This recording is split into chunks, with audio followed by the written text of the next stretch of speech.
Y'all ready to get started? Yeah. About time. Hey, we're first time on this location, so we're having to figure out all the logistics and dynamics to get all the live stuff going. But man, this is a great facility, and we have absolutely packed the house on the very first one. So thank you to all of you for coming out. This is very impressive. It's very humbling to be up here and have all you guys coming to listen to us talk about what we love to do so much. And that's what these things are all about. If you haven't been to one before, I see a lot of new faces tonight. It's just about how much we love the sport. It's about trying to help you guys catch more fish and loving our fellow man. You know, that's what we want to do. That's what I try to do through the YouTube channel and everything. When we're providing information, it's genuine. It comes from a real place. And seeing all you guys, it motivates me. It makes me want to work that much harder to help you guys. So thank y'all for coming out tonight. I want to give a shout out right now to Lake Fork Tackle. Us moving is in no way a slight to them in any way. We're still very devout partners with Lake Fork Tackle. Me and Mike both are. Always. They will still have some seminars going on over there on their place, so be sure to follow Ronnie Parker's page for the seminars they're going to be doing. This was more about getting a centralized location on the water, tackle shop that carries a little bit more variety. So we, you know, when we talk about stuff, it's available for you guys to purchase right then when we were talking to you guys about different baits. And just a great location. And Lake Fork Marina, I can't think of a better location than that. You know, it's a great marina, great lodging, great restaurant, great tackle shop. So all the way around a great spot, and we're very happy to have this home. And we're very appreciative to Ronnie Parker for being our partner over 2017, helping us do those, and we're going to continue to do some of those over there as well. So. Yeah, we'll definitely be over there as guest speakers from time to time. We're really just doing this to expand it, and this is much more universal, as you see. So awesome to see you guys here. My clients ask me today if I fun fish anymore, and I usually, by myself, I don't. I want to thank you because this is where, what he said, this is my inspiration. I get more fun out of teaching you guys and learning or hearing something that you've got from any one of these speakers. So thank you, bottom of my heart. Wow. Got all that out of the way. Let's bring up the honored guest tonight. He's a very close personal friend of mine, but I want to brag on him for just a second before he starts, because since he knows me probably better than anybody around this lake, because when I was in a plastic boat, when I was in a 17-foot glass boat, before I knew anybody here and anybody knew me, I probably knew this guy. And I would sit in there and we would talk for hours about tweaking lures and different patterns and finding different things that are little subtle differences. And we've had a lot of conversation over the years, and he's a legend. Mr. Joe Spates, he invented the flutter spoon. He's got some other great products that he may talk to you about tonight, and if he doesn't, we'll talk about him going forward, I know. So just a great fishing mind that's done a lot in the fishing industry and invented one of the most notorious big fish catching techniques of all time. So we're very honored to have him here tonight. It's a pleasure for me to stand on the same stage as him because I've looked up to him for a long time. So, Joe, thank you, and take it away, sir. Thank you. Yes, sir. For those of you, now most of you know me, a lot more people know me on Fork than I know, but I'm Joe Spates. I've been on Lake Fork 27 years this year. I originated in Plano, Texas, started the business in Plano, Texas in 1984, but I've been here since 91, and it's been the best 27 years of my life, I'll tell you right now. This is where I intend to live the rest of my life out. I love it down here. I've been very fortunate in the past. Originally came out with the penetrator jig and then moved on to a bait called the grubbing spoon, which held a patent on, and it was very innovative. And in fact, there were some major tournaments won on it, but I was just a small guy and I wasn't prepared for that. So I tried to move up a little bit. When I came down here, it was about 17 years ago that I was fishing one day, and I saw a gizzard shad about that long jump out of the water. And right behind it was a bass about that long. And I told the man I was fishing with, I said, I need something that resembles that gizzard shad. And he said, well, what would that be? And I said, I don't know. Maybe a spoon. Something that would mimic a gizzard shad.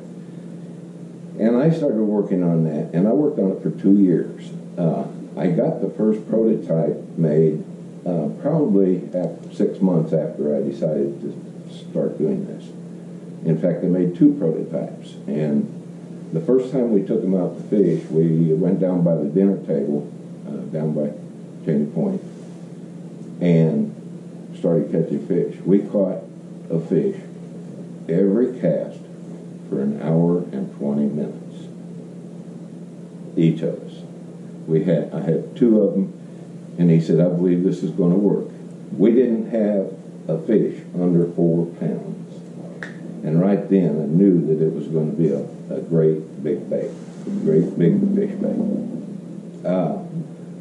I know fishermen pretty well. I've been one all my life, and I knew that fishermen wouldn't fish this because it was too light. It was a very light spoon, the first one I took.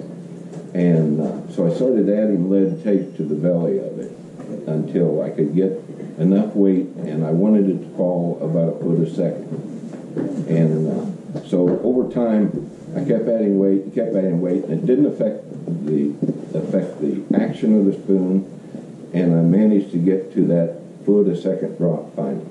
So I did a little calculation and figured out that the thickness of the spoon that I was going to have to build to get it to fall where fishermen would fish it. Fishermen typically are not very patient. Most bass fishermen aren't. They want to run and gun, and they want to go and blow, you know. And so I had to have something that would keep their attention and fall fast enough and still catch the fish. It was 2 years before I came out with the flutter spoon. Almost didn't come out with it. I was catching so many fish that I almost kept it for myself.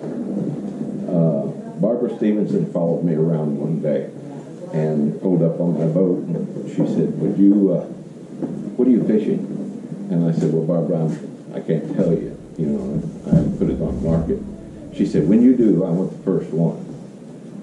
And that Friday night, Jerry McDonald was doing a show out of Dallas, and he called me and he said, Joe, I want to put you on the show tomorrow morning. And I said, for what? He said, I understand you're the only person on Lake Fork catching big fish. And I said, that's not true, Jerry. A lot of people catching big fish. And he said, no, you know what I'm talking about. He said, I get it from a good source that you're consistently catching big fish every time you go out. I said, well, I'm not going to talk about it because I'm not ready to release this. And he got mad at me, and I didn't talk about it. I didn't go on there. When I introduced the flutter spoon, I built 200. They're made out of brass. My spoons are all brass. And that was quite expensive for me to do 200 of them. And I thought, I'm taking a big gamble here, you know. But I went ahead and I put 200 of them in my store. Never advertised. And people would come in, and friends that knew me and had known me for a long time, and they'd say, what are the fish doing? And I would point at the spoon, and they would laugh.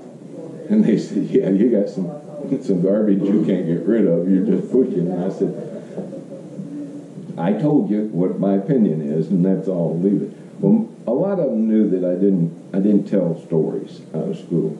So they would buy one. They would go out and fish, and they would immediately come back and buy 6. And that was, I did that for 2 years. It went that way.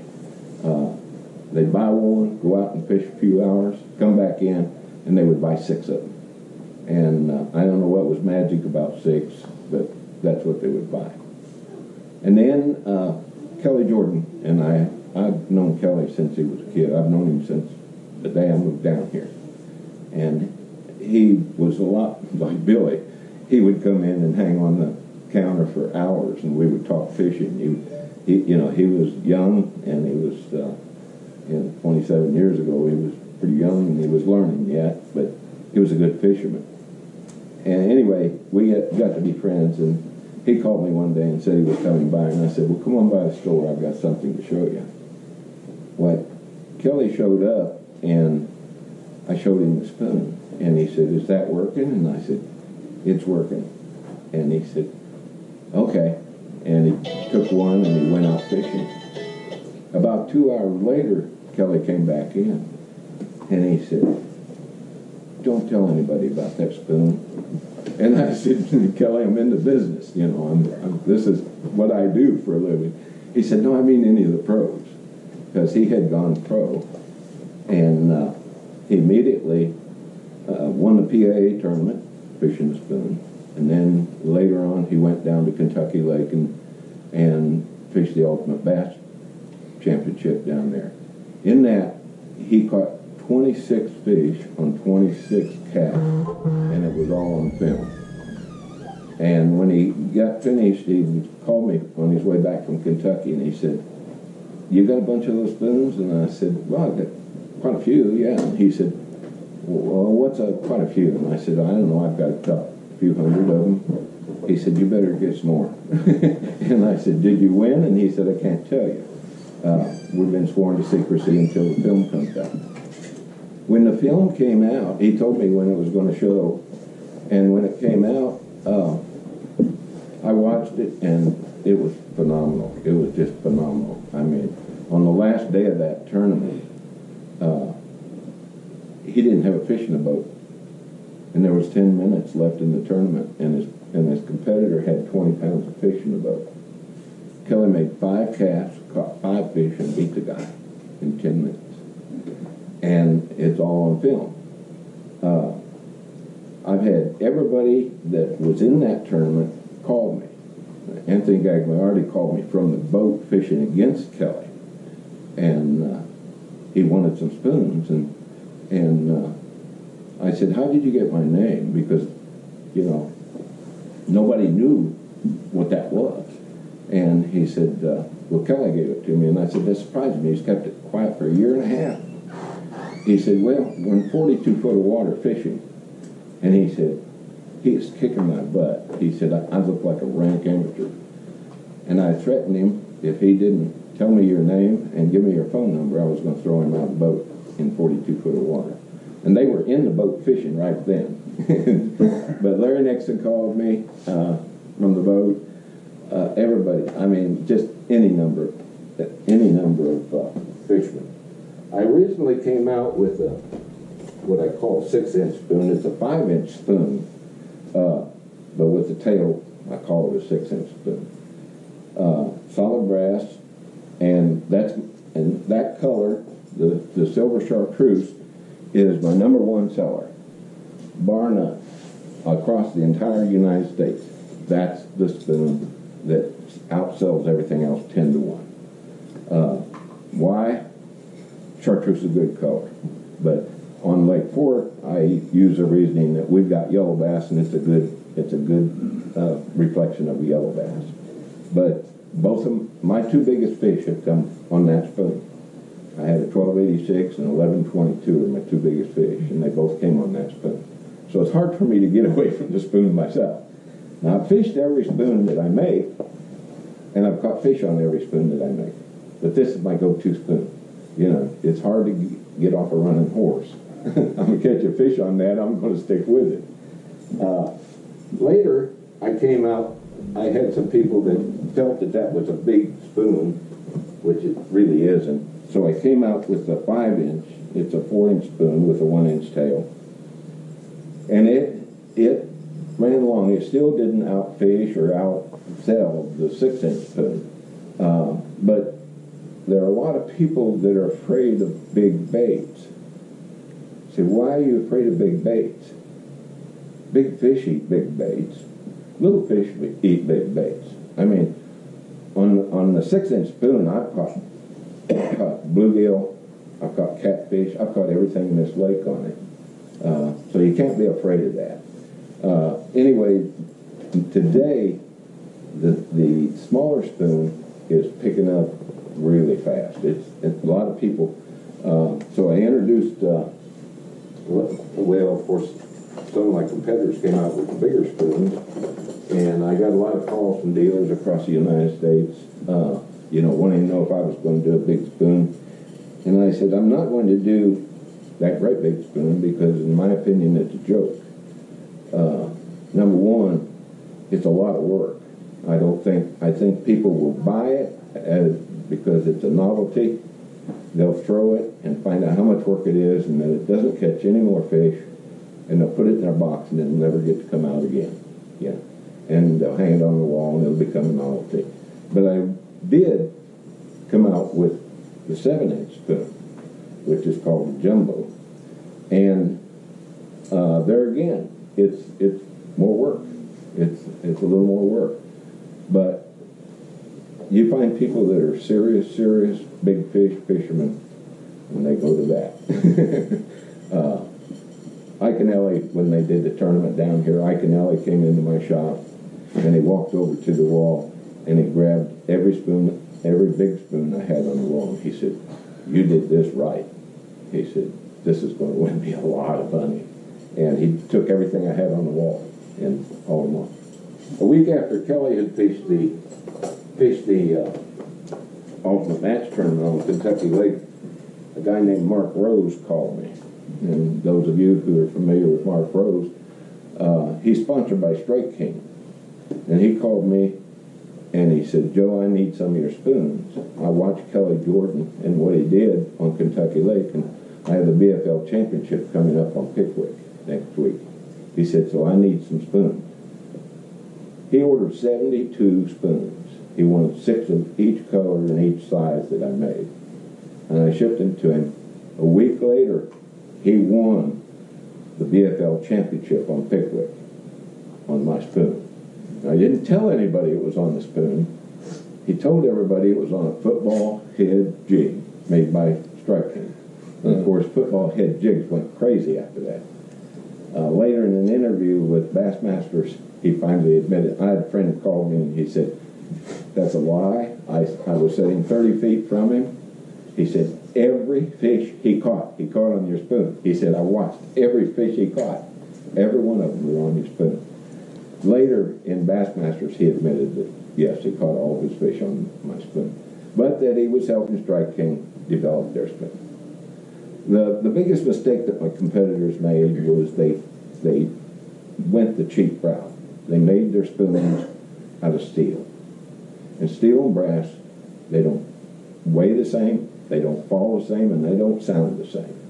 My background is an engineer. And you say, how do you end up in fishing lures? Well, I was in the computer business for 30 years and just got burnt out and started making lures because I love to fish. And what better way to enjoy my fishing career than to make lures? So I don't get to fish as much as I'd like to because of making lures. This year, and some of you may have seen Billy's post on fishing the grass with a spoon. This year I introduced a single hook grass spoon called the Grasshopper. And it's just a single hook, works really well. He did very well, you know.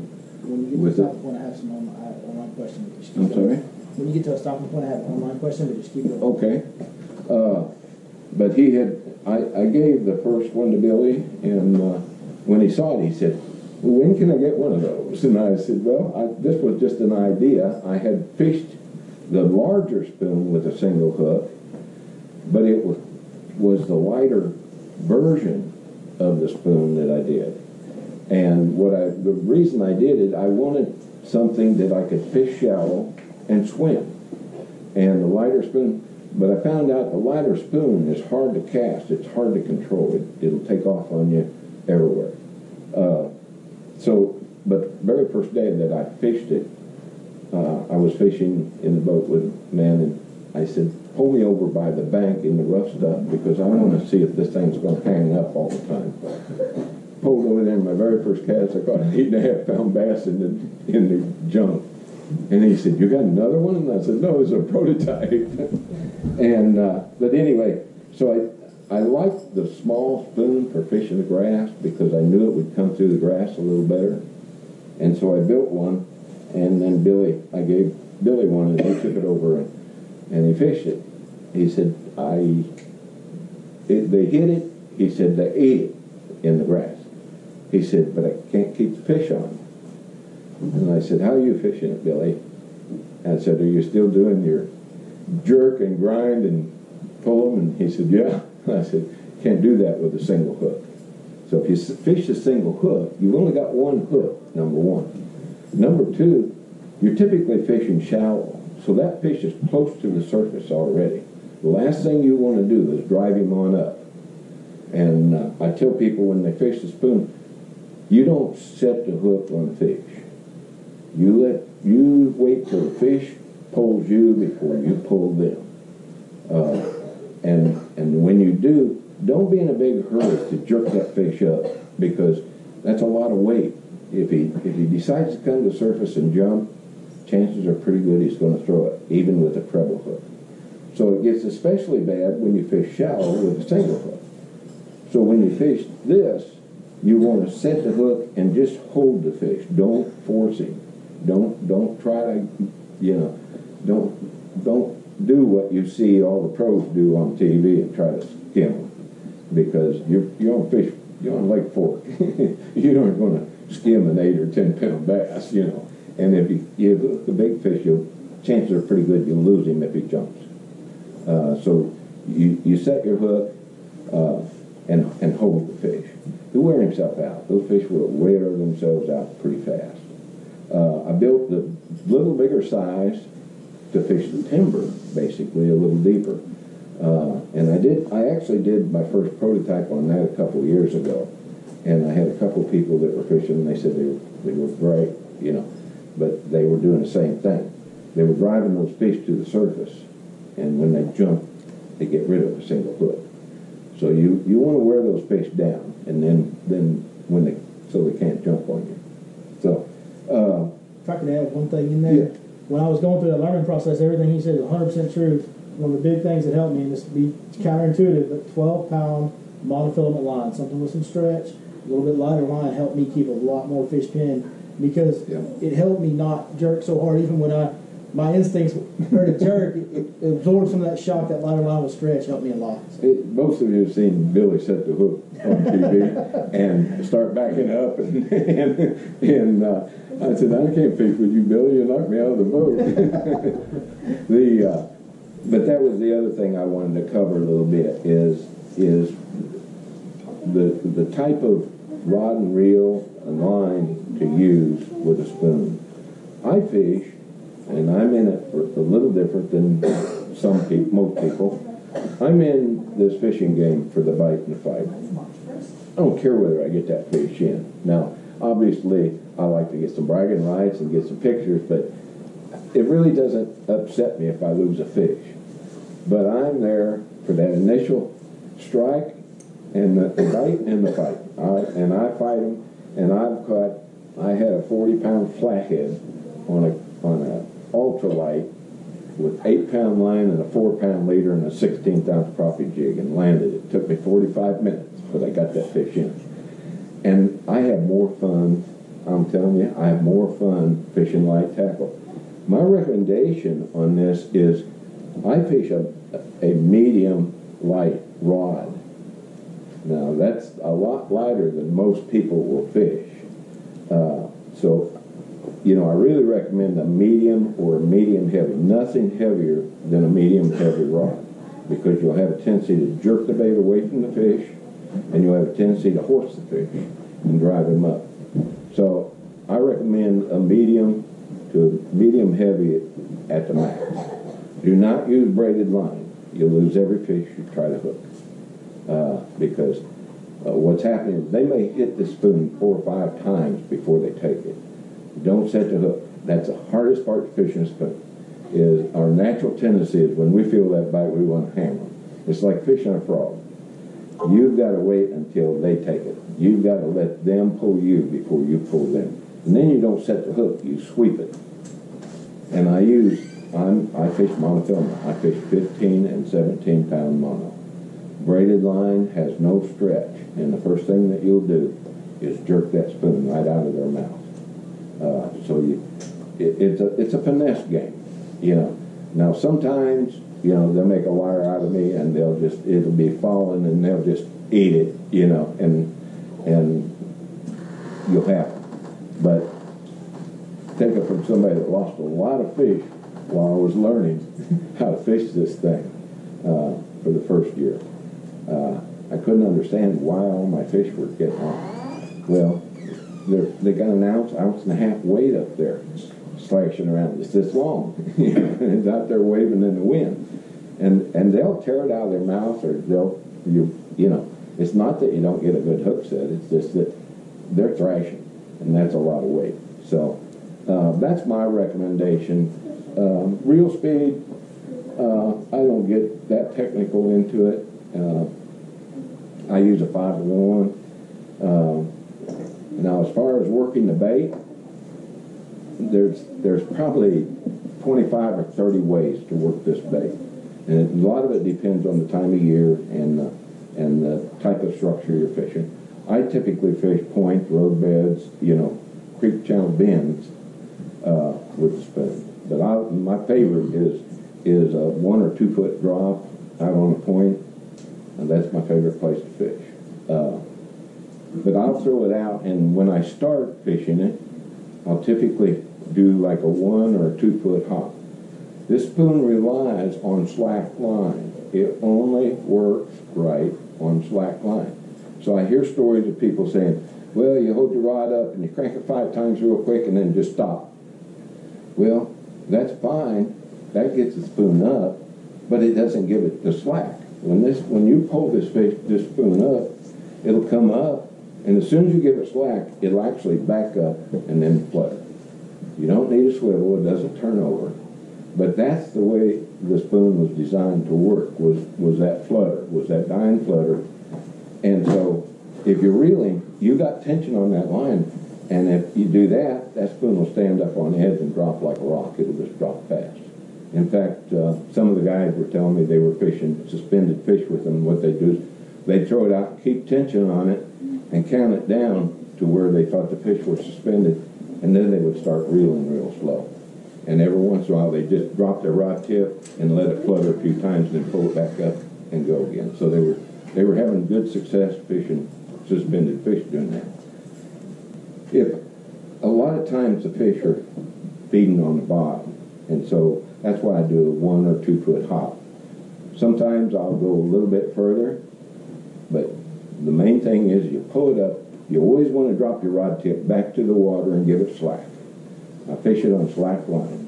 Don't worry about those hits. They'll hit it. They're trying to kill it. What they're doing is they're hitting it. When they take it, a lot of times you won't even know it. You won't even feel it. They'll just pick it up. They'll pick it up off the bottom, or they'll suck it up, and then they'll start to move with it. And when they load your rod up, then you sweep it. So that's probably the most important thing to know about flutter spoon fishing is don't be too quick to snap set, because you jerk away from them, you'll be upset with yourself. So. Now, if you're fishing in grass, are you doing it the same way? Or you okay, I'm going to let Billy talk about the grass fishing a little bit. Yeah, I can talk. I'll hit on the grass spoon fishing. Because he's had more experience than I have. I was fortunate enough to be the first one to try it like that. I got some good. Fortunately, I knew a little bit about how to fish it before he got it. Yeah. So when he told me he was losing fish, I pretty much knew the answer to why he was losing fish. We got one online question I want to get to you.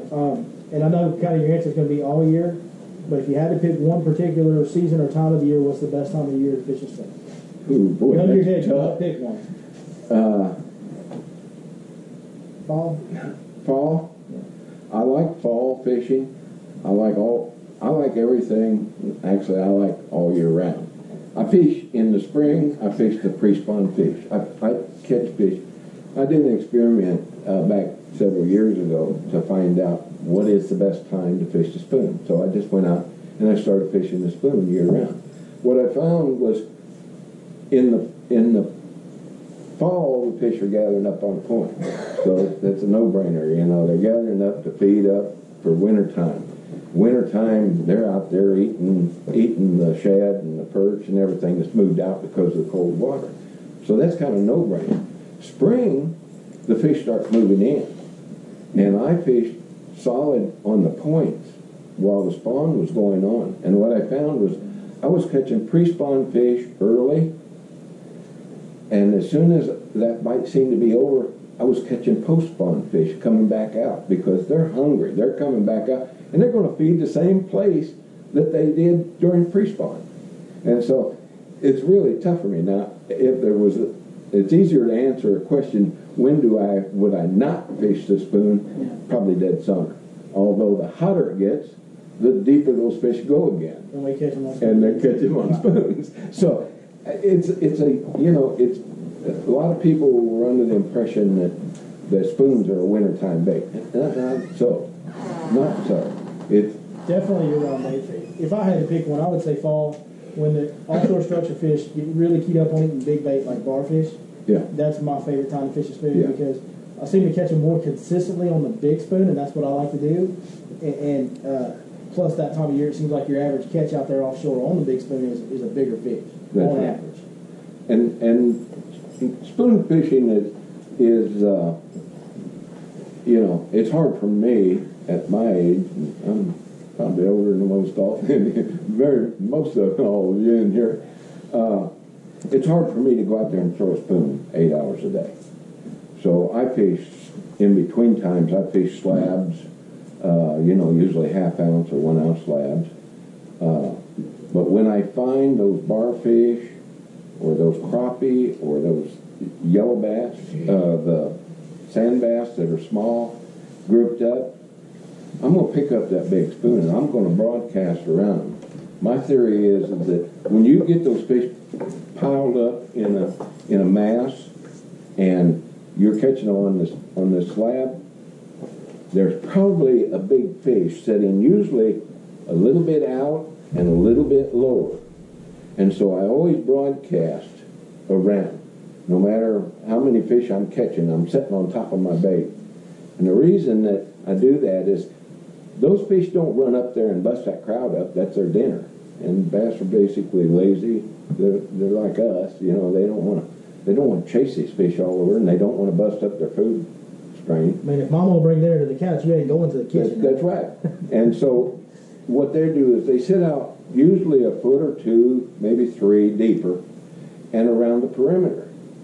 And if you broadcast that, and they see something swimming out here, they'll take advantage of that because they're not going to bust their dinner table up. They're going to eat it, So that's one theory, and it's worked out very well for me. That's how I caught my 11.22, doing that very thing.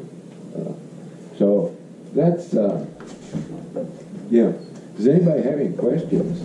What size hook's in that bait right there? I'm sorry? The weed bait you've got, what size hook is on there? That's a number 2.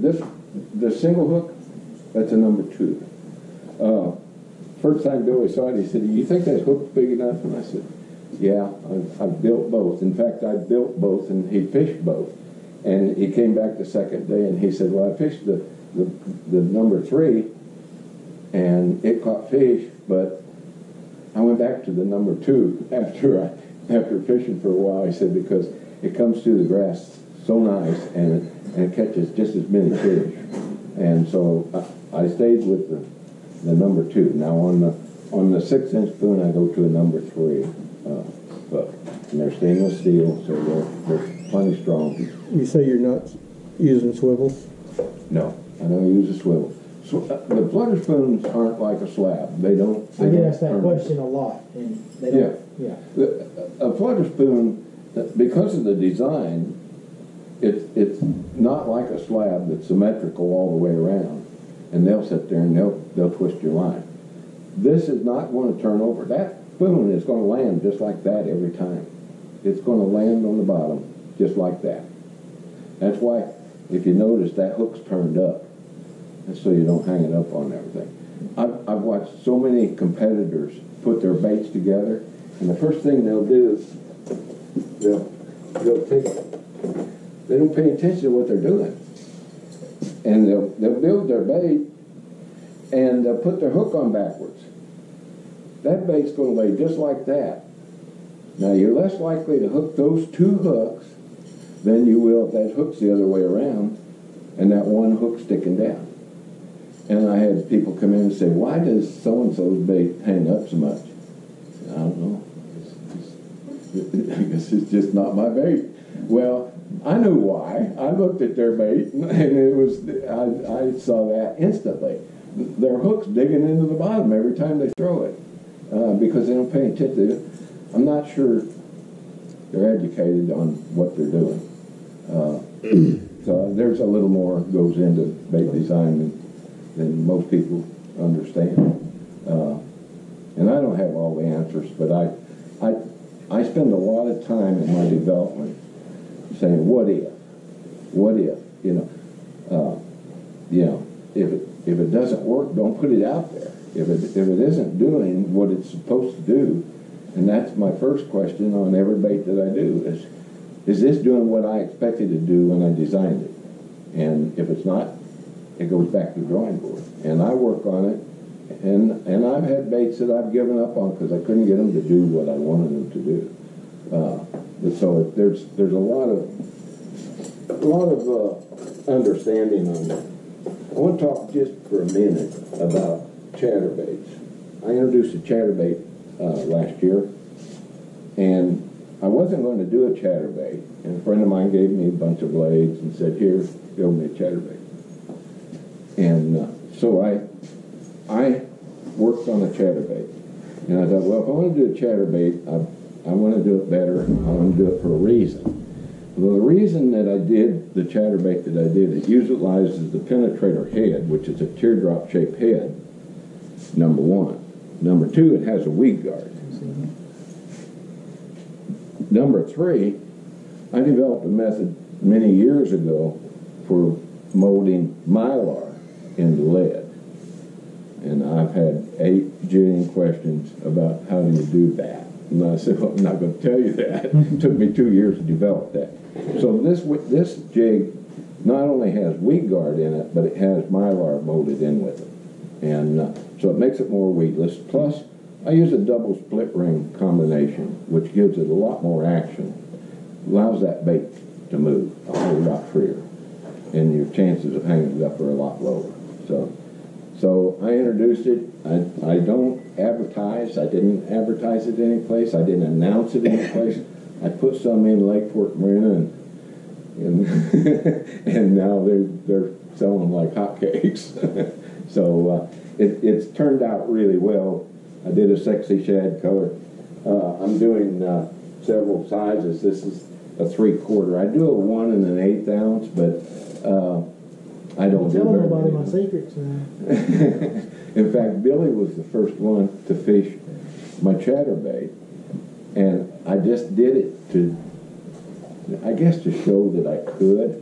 I did a 1 1/8 ounce ChatterBait, and I had a 10-inch finesse fish tail on it, and that bait was about that big with an 1 1/8 head. And people looked at it and they kind of chuckled. And That's been a few years ago now. and Billy said, I said, people are afraid to fish it. He said, I ain't afraid. And he took one out, and I said, okay, but you got to let me know how it does. I didn't hear from him for 2 or 3 months. And he comes back and he said, you got any more of those tails? And I said, you were supposed to let me know how that worked. And he said, I'm killing them on it. He said, but they're eating a tail. And I said, I'm not here to buy you tails. I probably glued that tail back together a dozen times. Yeah, I said, cut it off and shorten it up a little bit. Well, he did, and then he glued it and everything. But it was interesting the way he was fishing it. He wasn't fishing it like a normal chatterbait. He was ripping it up off the bottom and letting it deadfall. And when he get ready to rip it up, Fishing it deep, fishing offshore. they about tear his arms out. And that was back when the lake was still low, so the majority of our fish population was all out deep, and I was doing, everybody knows that I like to fish shallow, and I do, but, back in them days, we all fished out deep. There wasn't any grass. That's right. It was a really good tool. It was something different that nobody else had. So I do several colors. Ken and Dana have got those downstairs. I need to cut this off. Yep. So I really appreciate your patience, and take what you picked up and hope it does you some good. Awesome. Thank you. Give him bigger out. The legend. Well, I'd like to share a little something with you. My father is 92 years old, and my father supported my fishing career all the way from the time I wanted to drop out of high school. But many years back, probably, I don't know, when some of your stuff started coming out, I showed my father some of these spoons. And my dad said this to me. He said, son, I was born in Oklahoma, and I was raised through the Depression. He said, you know what some of my lures were back then? No, Dad. He said, when my mother cleaned out the kitchen once a month, She would literally give me a couple of spoons, which I would cut holes in each end and put hooks and tie to. Yeah. The spoon, this man has perfected, as we see, but it's been around a long, long time. So the answer was, for me, anytime, all year long. The main thing that people understand is I didn't invent a spoon. A spoon was around before I was. Wizard, you perfected it. Spoons have been around forever. And I've fished spoons all my life and love to fish them. But I just wanted something a little bit different.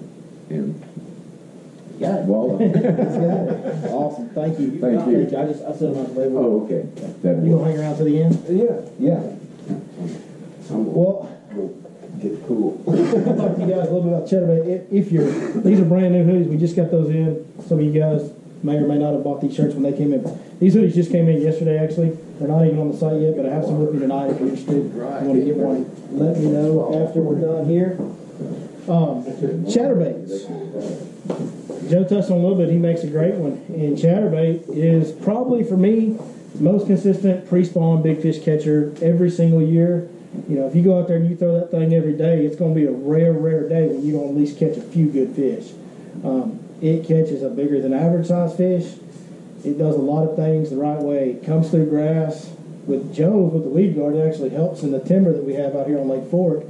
Some of your other brands are prone to hang up in wood. Good news is this time of year, we're usually fishing it shallow enough you can go fetch it and get it back.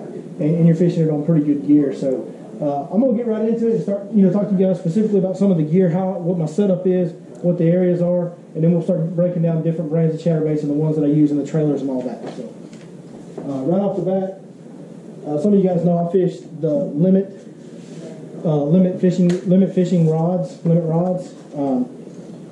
We don't have those here at Lake Fork Marine yet, I don't believe, but maybe soon. They have some at Lake Fork Tackle. You can order them on my website as well, yourlakeforkguide.com. But this is my chatterbait rod, and it doesn't matter what brand it is. I've used different brands before I was on the Limit Pro staff. 7 foot heavy is the deal for a chatterbait. It is the most efficient rod that I've found, and I fish a chatterbait a bunch. It's one of my favorite techniques. I joke a lot, and I say, if they ban the chatterbait, I'll probably have to quit guiding because I just throw it all the time. But it's just the right rod. It has just enough power to make it very efficient to where even sometimes with just a little bit of a snap of the reel handle, shoots out of the grass. Because that's the deal on this. You want to get it in that grass. You want it kind of hanging up on that grass a little bit and then pop it out. And so this rod right here has just enough power where you can just rip that reel handle and it'll shoot out of there. And even when it gets really bogged down, it's got enough power when if you need to, you can really rip on it and jerk it out of there, explode it out of there. And there's days actually when I rip on it every time because that's how they want it. On these warming trend days, tomorrow morning, the first technique I will try with a chatterbait will be the rip. Because we've had a few days of warming, it's only getting 54 degrees tonight, so there's going to be no cooling effect tonight. The water's going to be climbing for 48 hours in temperature. Everybody understand what I'm saying there? So those fish in the wintertime, they've been cold. A few weeks ago we had nights that were single-digit temperatures, crazy for Texas, and they kind of go dormant. Cold-blooded creature, everything slows down for them. They get in a little bit of a dormant state when that happens. And man, when that water starts warming, hey, 50-degree water is cold water, but to a fish, if it was 40 2 days ago and it's 50 today, they get active in the pre-spawn. Those big females, they have to eat just about every day right now. They're pregnant. We talked about this a couple of times in other seminars, but who's had a pregnant wife? You ever seen her eat? Ever wonder why we catch such a higher percentage of big fish in the wintertime? Because the male fish, their metabolism slows down. They don't have to eat in the wintertime as much. A female, her metabolism slows down, but she's gestating eggs, she's pregnant, so she still has to eat. And so that's why, on those warming trends, you get out there and they start getting active. Well, you can really catch some big fish and a lot of them in the pre-spawn, have some of your best home run days. Getting sidetracked a little bit here, but 7 foot heavy action rod. For me on my chatterbait setup, I like a mid-gear ratio reel, 6:3 to 1, something like that. And that just allows me to have more versatility. I fish chatterbait throughout the year. I like to keep it on the same setup. Like I said, it's the most efficient one that I got. So 6:3 to 1 reel allows me to go creeping slow, which we do a lot this time of year, where we're just barely enough to feel that vibration on the blade is what I do most of the time this time of year. But in the summertime, when the grass gets taller, there's a lot of times where I'm burning that joker, and with a mid-gear ratio reel, it gives me the widest range of speed that I can use. For line, because in East Texas, 99.9% of the time when I'm fishing chatterbait, I'm trying to make it hit grass. So for line on the chatterbait, I always use braid. I know a lot of guys that use fluorocarbon. I've heard the argument for fluorocarbon. It's quiet, it's invisible. I understand all that, but the efficiency that I can fish grass with braid versus fluorocarbon outweighs it by far. Because I'd rather have my bait in a strikeable position in the strike zone for a higher percentage of the day than worry about whether or not they're seeing my line. I just feel like that's more important. So 50-pound braid is the line I use. And I'll actually pass this rod. Don't poke anybody now. I'll pass this rod around, guys, and let y'all kind of check it out, feel it. It's a very light setup, and that's important too to me because when you're exerting.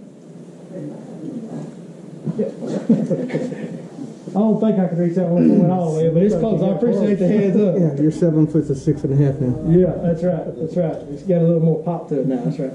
But when you're using a technique like this, whether it be a lipless crankbait or anything where you're ripping grass and you're using all that force and exerting all that force, it's important to have a light rod. If you're doing that with a heavy rod, it's going to wear you out that much quicker. So I'll pass this around. Please be careful with it. But y'all can kind of get a feel for that. That's my chatterbait setup right there. All right, so areas. I can't explain to you how shallow they can get. Tomorrow, I will be fishing in dirt, shallow water. 1 foot. Yes, I know that's shocking everybody. It's January, why he's fishing. So when you have a warming trend like we're in kind of in the middle of a 2 or 3 day warming trend right now, the first water that's going to warm up the most is going to be the most vast expanse of skinny water you can find. The more mass of water there is, the longer it's going to take to heat up. So if there's deeper water in an area, that's going to take longer to heat up than skinnier water because there's less mass, right? So we like to get in areas. I like to get in areas that are extremely flat and extremely big that have some grass. What that also does is allow you to have more room where there's good grass growing, because we all know grass is going to grow in the shallow water first. So the more vast shallow water we have, the more area you have with good healthy grass most of the time. So that's what I'm looking for. That, big flat, super shallow, foot or less at times, a lot of healthy grass. I want to find the healthiest grass I can, and then stumps.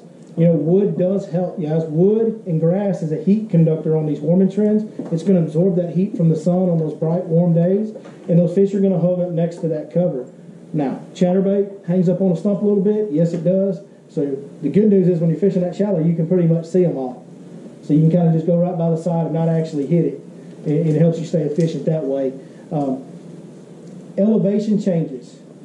I definitely want elevation changes. Creeks, ditches, drains, secondary depressions, something that's a little bit deeper. I want that in that flat. I want as much of that in that flat as I can get. The reason why is those fish know that those shallow water areas, those really flat areas, warm up faster. They know that. That's in their instincts.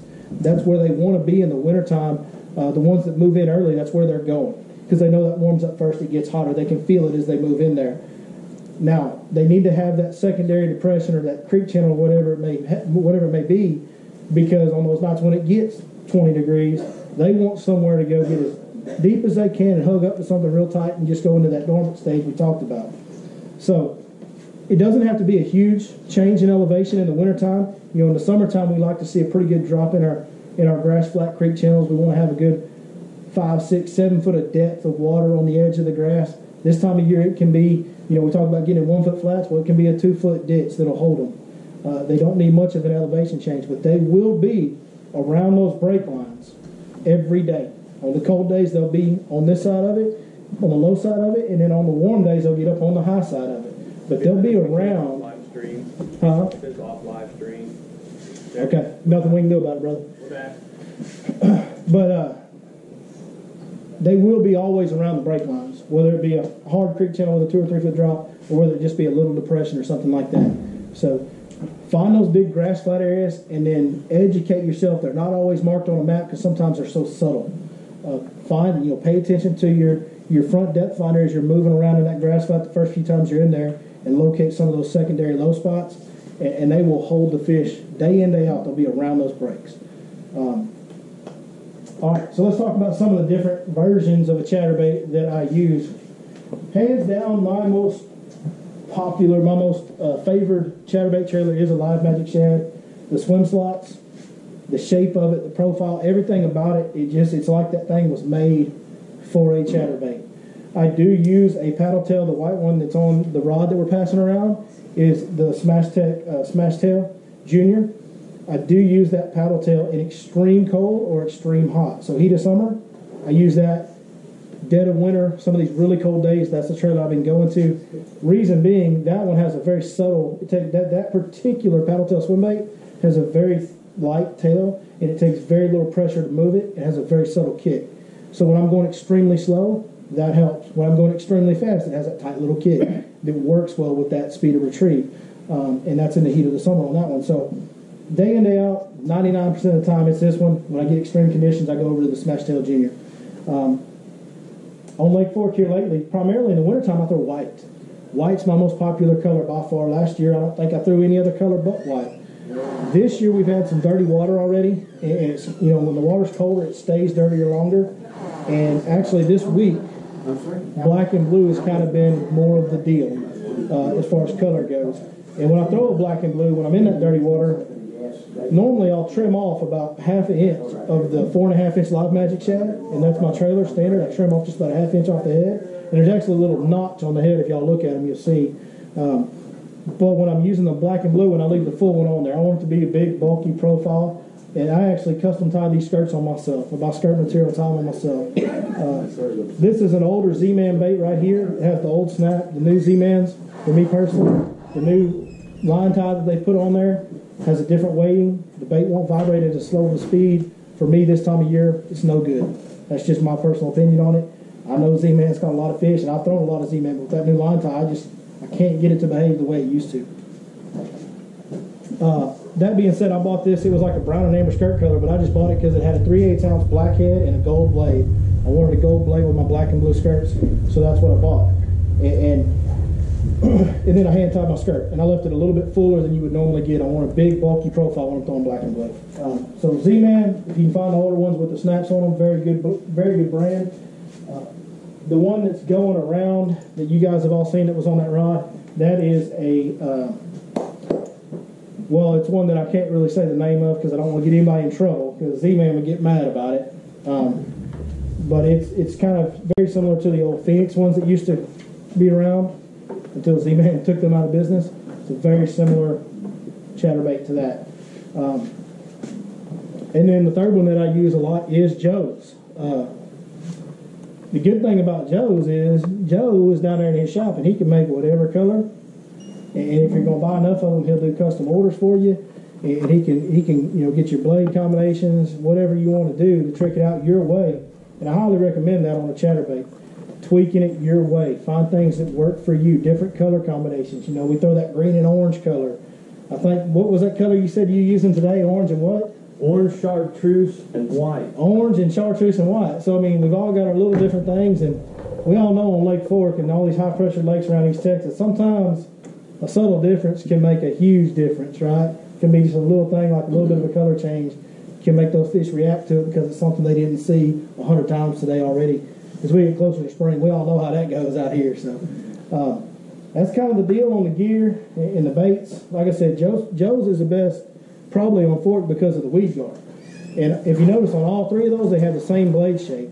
The only difference in Joe's has two swivels disconnecting, and the other ones are connected directly to the head. Now, what Joe's done that I don't know anybody else has done, Joe's is the only one that I've ever seen where the blade's not connected to the head, but the vibration is right. It's correct. It's the right vibration. You can slow it way down and it still has that tight wiggle. He's the only one that's done that. I don't know how he did it. You'd have to ask him.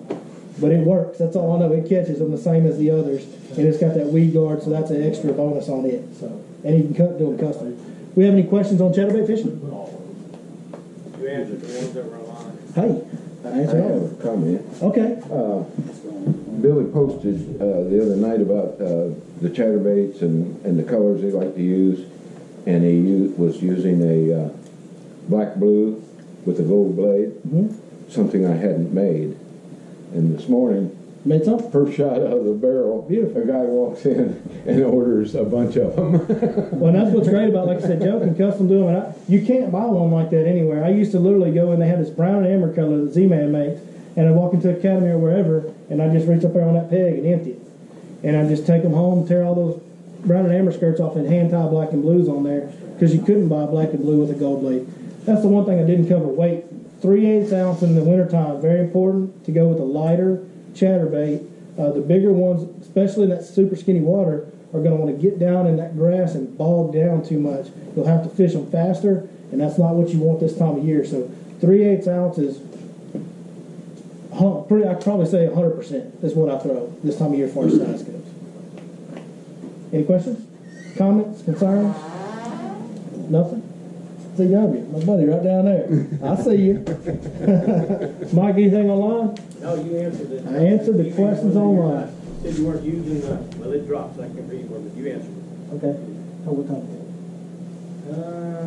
6:56. Perfect. All right. Well, that being said, hey, that's kind of get that right back from brother. You want to stick it in my pocket? You gonna stick it in your pocket? That's a big pocket one. That's pretty light rod, isn't it? It's a light setup. Hey, if you guys are interested in limit rods, like I said, Lake Fork Trophy Lures. You can also order them if you want to order them. I got it takes time to ship and all that, but you can order them through my website. But Lake Fork Trophy Lures has some on hand. You can go put your hands on them, feel them, and Ronnie will do you right over there on the rods. So I guess that's it for me. Let's get on Mike up. Oh, Mike, where's old Mike? Old Mike in there. I want to be young. I want to be young Mike again. This old stuff. Don't we all? So for those of you that don't, I know most people around here know Mike McFarland very well. But for anybody that doesn't, Mike, long-time professional fisherman, he's a very good friend of mine as well. We spent a lot of time in the boat together, have shared some awesome moments, have shared some awful moments singing. But he's a good man, he's a good guy. If you're looking for a guide on Lake Fork, I highly recommend him. I couldn't recommend him enough. So here he goes. I'm not real sure what he's going to talk to you about, but I know he's going to drop some knowledge. Well, I'm going to miss her. I got to buy. That's it. All right, guys. Well, one of these times I might come in here and sing you an entire song. And as the cat, I guess, has gotten out of the bag, I do play guitar as well. I don't want to talk too Hey, I much. need an intro song for my I don't channel. want to talk too much about it. In my young days, I had basically an artist and development deal with Sony Music, and I got to play for a lot of cool things and opening acts, and it was just trouble. And the Lord saved me and got me out just in time. It did cost me my wife, and I would do it again because that's all that matters. So God saved my soul. But let's get on to some cool stuff. Fishing, guys.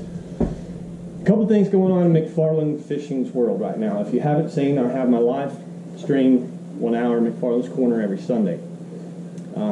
I've been talking a lot about sonars over the past 6 months, so I've decided there's going to be a massive surprise coming on that corner. Have to do with sonars. And tonight, Is that a Facebook page? it's a live Facebook stream every Sunday. It's called McFarland's Corner. Right now you can see it. This Sunday will be the last one on my personal page, and then it goes to Lake Fork Adventures Guide Service. Okay. I'm going to let some of the cat out of the bag, but we're going to get to some really special things as this all tightens up. And what I want to do now is really something that is definitely needed in the sonar world. And it's not necessarily teaching you how to set it up, not teaching you what's to do this and that, but it's to actually explain what you're seeing. So I've got a system coming. It's going to be a big screen TV. It's going to tap right into my boat. If you've been watching, my boat is in my garage. I got a pull-through garage. And I'm going to be able to, while I'm on the lake all day, log the day's worth of graphing. There's going to be about a 15-minute section from now on in McFarland's Corner. Well, not quite this weekend, but it's coming. Once you see it the first time, it'll be there forever. That's actually going to have a big screen TV wheeled out and live from what I fished and looked at that day. We're going to go through detail for detail of what we're seeing on that sonar. This, after 6 months, will eliminate the questions of what's there, even if your settings are incorrect. So I'm excited about that. I want to give a big punch out to Mr. Ronnie Parker. He really backed us through this, and he still backs us through this. We have not had any, as Billy said, any differences. In fact, we've all concurred together that we are going to make this bigger and expand. So next Friday, Ronnie will still be having his seminars, and they will swap alternately. He's going to have lots of special guests coming. Sometimes Billy and I will be there, just sometimes we may host it, or I may host it. But don't forget about that, okay? He's one of my best friends and definitely one of the bait makers around here that you should use. So in lieu of that, anybody that did see my show last week, if you did, I talked about the hyper stick, okay, the Lake Fork hyper stick. I'm going to be real quick tonight. I just want to make sure everybody understands the most important part of any LFT lure, okay? The main thing that is patent, that makes all the difference in the world, this is not anything like a Cinco, period. It never will be, no matter how you try and fish it. It will never swim or act like a Cinco. So never look at a hyper stick, well, that's just another Cinco, I got those. This patented segments right there, those swim slot segments that you see, if you don't know about them, are the only ones out there. If there's more out there, they shouldn't be, okay? That patented swim segment allows this thing to do a lot more or different things than a Cinco. It's not going to do what a Cinco did, so there's still an application for the Cinco. But the two things I want to clarify tonight is that you'll look at that. When you look at that segment, it runs like this or like this. It depends on how you put the hook in it, okay? That's my important part of using this bait. If you're on something where you're moving it through the water, maybe it's a Texas rig or a Carolina rig, and you're actually having some sweeping drag motion, which is where this is the most effective. Long line, 5-foot leader on a Carolina rig in February when these fish are pulling on these secondary points to feed, this will smoke them. My favorite color is chartreuse pepper, but I'll long stroke it. And what it does with those segments is it swims and then dies. The Cinco won't swim. Okay? And I'm not comparing the two, they're different. Okay? The second is if I turn those swim slots this way when I put the hook in it, I get an undulation in this tail. Okay? And what that does is, Billy and I have talked for a long time, it's movement without movement. Meaning I can use it now as a jig trailer. I typically will cut the head off of it, shorten it down just a little bit. But now when I pitch a jig on the wood or a dock, I don't even have to shake it to have some movement of that tail. I can actually just kind of rock the jig and that tail will stand back up and then slowly fall down. It has salt and impregnated garlic, so it's going to sink just a slow rate. But this hyper stick is one of my favorite baits, and especially February on Lake Fork. Okay? Look on those secondary points, Carolina rig that. It's one of my favorites.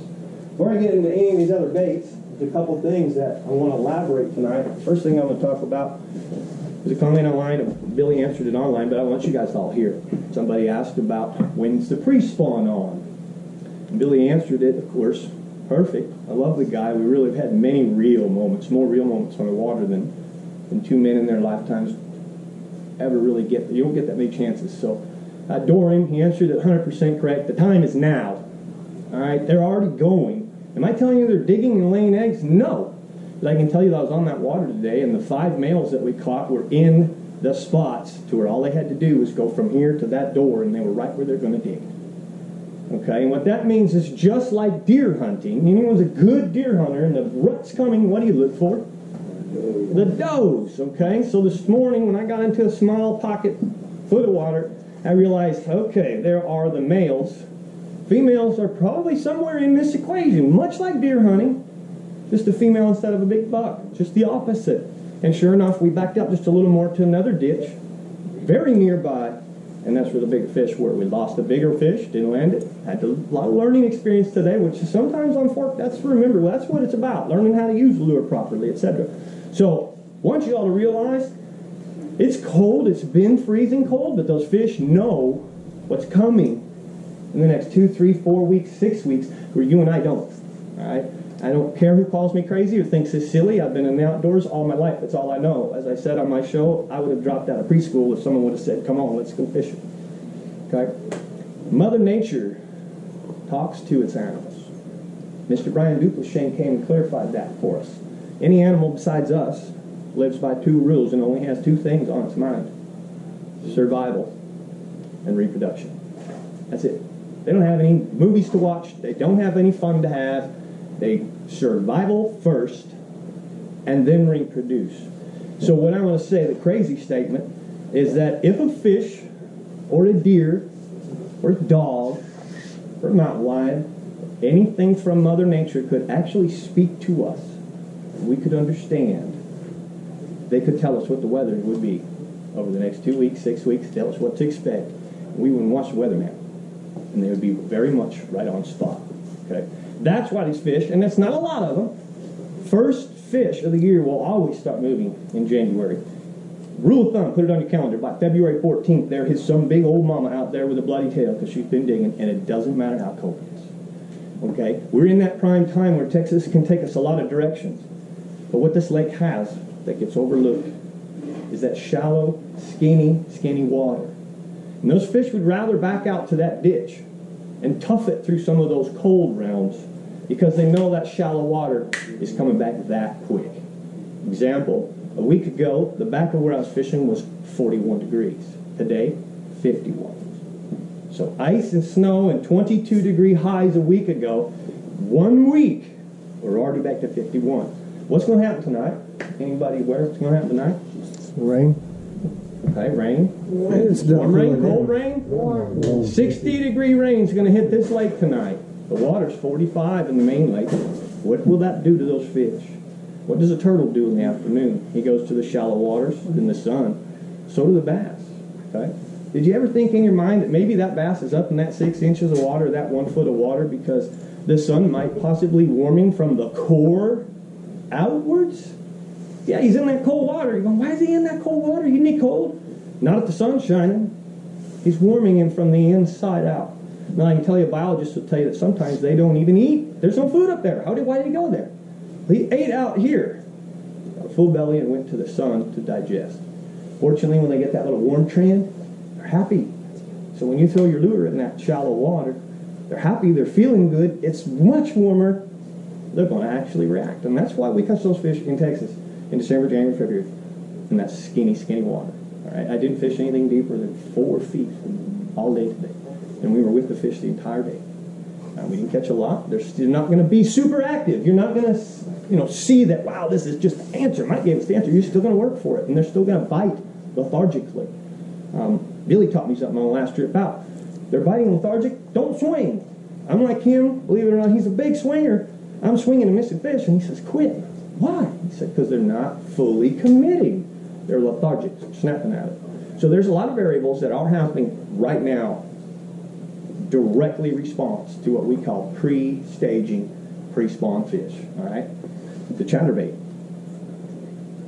It's all we threw all day.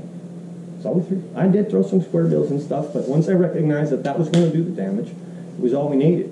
You can go to a route chop. You can go to a square bill. I prefer ChatterBait. Since Billy covered rods, lines, and all that, I'm not going to talk about that. Billy nailed that. What I want to do is talk about 2 little points. I'm going to hang this around here, and I want you to look how crazy those colors are. It looks like a musky lure. A musky colors, I mean. There's one other thing that I want you to do. I'm going to swing it back by because I'm going to ask a question. Take a close look at something on that. Take a close look at that. Put it back here. I won't get you, I promise. There's one more thing on that. Is that blade 2 different colors? You're on the right target, but there's one reason why that blade is gold today and not silver. Anybody have the answer? Clouds? Muddy water. Yes, sir. Water. Clouds. Okay. Muddy water would also potentially make me, actually, muddy water would change black and blue. Solidity, solid colors. I don't care about the blade. Muddy water, I may go to a black blade, black and blue. But today was overcast, so this was the best damage. I had a lot of multiple same colors. Had to be gold blade. Okay. One little thing. 3 guys on my boat saw the same color. One with gold, and I keyed in on it right away once he had 2 strikes, and we all got to gold. All right, just one little thing like that can make all the difference in the world. Now, Billy nailed it on fishing it. There's so many chatterbaits on the market these days that I want to get into what I really wanted to teach tonight, which is a little bit of sonar. Everybody want some sonar stuff? You bet. All right, here we go. Anybody heard the word bottom lock? All right, I wrote an article for the In-Fisherman, Don Bubba's paper. Please look that up and read it. It'll help. But it's going to kind of elaborate what I'm talking about tonight. When we get those really, really cold snaps, whether these fish are in 2 feet of water in the ditch or down out deep in 16, 20, 22, in California lakes and other lakes, maybe 55, they get too cold too fast. They do what's called bottom lock. Anybody have any idea what that means? It means they don't bite. They go to the bottom and sit. They actually belly rest on the bottom. Now, in fork, they can even get in trees, on a tree limb, But the real word is they become completely inactive. Now what happens is just like the manatees, if you watch in the ocean and all that problem, they all congregate together because it gets brutally cold. So they'll end up in a ditch. No name's great. It's got nice little pockets and ditches. It gets too cold. They don't want to, they're going to migrate. It's cold.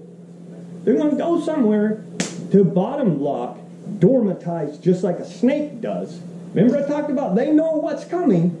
So they're saying, all right, let me be silly. Oh, I got a choice. We can migrate all the way down to the dam where it's warmer water down there just a little bit for a little while. We can just stay here for a few days and this shallow water warm right back where we want them. Fish is a lot more patient than you and I ever were. Okay, they know what to do to survive. All right. So in your sonar this time of year, a lot of times you all of a sudden, how many guys have been out lately? Yesterday. It looks like Dead Sea. Yeah.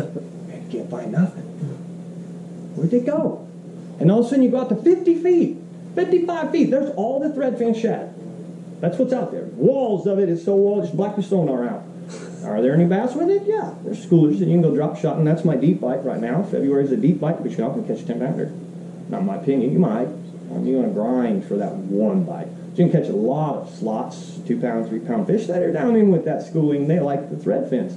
The big girls on this lake, they care less about thread fins. They get fat from brim, barfish, gizzard shad, snakes, birds, turtles. I've seen baby ducks get eaten out there. That's why I started throwing out two stuff. Okay, so on that sonar now, I'm gonna drag that. The bottom locking, what it is I've talked about colors in the sonar: blue, red, and yellow. Blue's the softest, red is semi-soft, and yellow is hard. That's how you identify bottom content, water content, trees, etc. Fish in trees. Okay. Right now, when those fish lay somewhere together, you get color on the bottom. So you may have a break that's breaking off, and you graph your favorite spot. That was coming tonight. That's my bad. That probably kicked me off, but that's all right. This is for you guys. You look at that spot, and you say, there ain't nothing there. Did you ever think about looking at the color that the graph suggests is on the bottom? Now I'm going to tell you a true experience. I bass fished a long time in my life. I had a climber on a lake called Lake Pleasant, Phoenix, Arizona. I couldn't find fish. And it was about January, February, and I'm grinding, looking. We're about an hour and 45 minutes into this. And the man says, what are you doing? I said, I can't find anything. There's not one single arch, nothing. I just can't find bait. And he says, well, you drove over it about 3 times. I said, what are you talking about? He said, son, I come from the ocean. And many times in the ocean, we simply look for color on the bottom. We throw chum, and lo and behold, that red color, boom, turns into those arches. So now I turned me around and I started really looking at color on the bottom. The color you're looking for is red. All right, if you go into a ditch, and here's what will really solidify it. Anybody wants to check it out. You run into a ditch in the middle of summer in No Name, and look what's in that ditch on your sonar, look what color the ditch is, and then run in there in January and February. Identify yourself, all right, that color of that ditch was this, and then one day you roll in there and it's red. What's red? Fish. All right, now to get them active, are they going to bite? I'm not telling you that's the answer. There's never just an answer to catch fish, but that's where they are. And here's the deal, as I always profess. As a fishing guide, I can never guarantee you what you're going to catch. All right, fishing is an art. It is a science. How good you get is truly up to you. I can't control whether a 2-pounder, a 6-pounder, or 10-pounder is going to be the one that bites your bait. We can do all the things to perfect how well you do it. There's a minimum amount of luck in there, and that's what chooses to bite, okay? But as a guide, I feel it's my obligation, just like a deer hunter, that you better be where they are. Or we might as well fish in our bathtub at home, okay? So, this time of year, when they're bottom locking, the West Coast, they'll bottom lock deep, and they'll bottom lock on a lot of slopes. Here at Fork, it's ditches and drains. So start looking at some of them ditches and drains, even in 14 feet of water right now. 12 feet, 14 feet, even down to 30. You will start to see some of that sign. Sometimes it's just shad. So you've got to fuss through some of that. You've got to really look for it and then realize when it's in the right place. Anybody have any idea what would be the right place right now? Would it be in 35 feet of water, or would it be, say, if I saw some good red, 8 to 12 right now? Which would be better right now?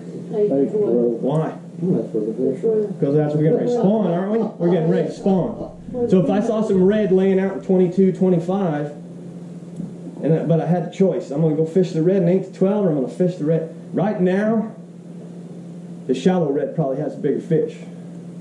I'm just speculating. But most likely, them deeper fish aren't ready. And I know by my experience that the first wave is your biggest ones. So if I can go into No Name Cove, throw a chatterbait around, get a few bucks, males, in the shallows, that's like does for big deer, and then I look in the ditch and I go, look at all those females belly resting because they're too cold right now. And then the next day the ditch is empty. There's no more red. So that's called bottom block, okay? And that is the real true science of how unbelievable those sonars are. Now again, what will help you a lot if you don't have the down scan is I run them simultaneously. And now a lot of times when I get that bottom lock red, I can look at the down scan and sometimes it'll be just enough. If the movement of a fish at all, I still see red. On the down scan, all of a sudden I might see a blip. Or I may see just enough of an indifference that tells me, hey, they're down there. If you read my article and you see the picture that I posted, I have red on one side, down scan, and you can see the one big fish, and it's got some notations on it. It doesn't look like there's anything on the sonar. But there's one big fish, and it relates to the bait and everything's there. It's an ideal scenario that I put on that in that magazine. So bottom locking is what they do when it gets real cold, guys. That's the sonar lesson for this week. Anybody have any questions on that? Yeah, like on my Lowrance, it's got the bottom lock on it, and then it's got the little white line that's supposed to follow the bottom and goes over your rocks, but it's supposed to go underneath the fish because you're not as hard as That's a misconstrued. What that bottom lock does, there's only one thing that really truly does. If you look closely, it inverts your numbers so that you know how far off the bottom they really are. So when you go, you can have zoom or bottom lock. They both do the exact same thing screen-wise. Zoom will leave your numbers 2, 4, 6, 8, 10. Okay? Bottom lock will invert those numbers 2, 4, 6, 8, 10. That's what the bottom lock is for. And that's just a tool to help you find fish that are off the bottom, how far off the bottom. That's not quite the same as bottom locking fish. Okay? So any other questions on that? Anybody feel like you got something out of that? You're going to probably look for some different things. Remember, here's the key. When you're not finding anything, don't go out there on tomorrow and just start looking for that.